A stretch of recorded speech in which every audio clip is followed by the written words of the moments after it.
দাও তুমি আমাদের যে মাংস হয়েছে যে আমি প্রথমে দিয়ে দিলাম ভাই। হ্যাঁ আস্তে আস্তে পানি এসে নিচে পানি নাই একদম ফয়সালাতে জরা নিয়ে আসা হয়েছে। হ্যাঁ আর হলুদ দিছিলাম তো হ্যাঁ ওইটুকু পানি।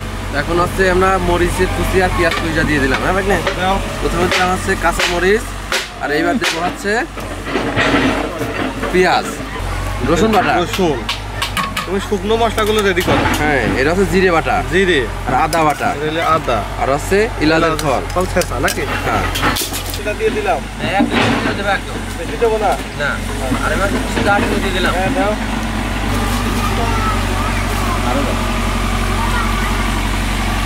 তাহলে গুঁড়ো মশলাগুলো দাও। এই জায়গা হচ্ছে 3 ধরনের গুঁড়া মশলা আছে, হলুদের গুঁড়ো, মরিচের গুঁড়ো আর ধনিয়ার গুঁড়ো। তেজপাতা লবঙ্গটা দাও।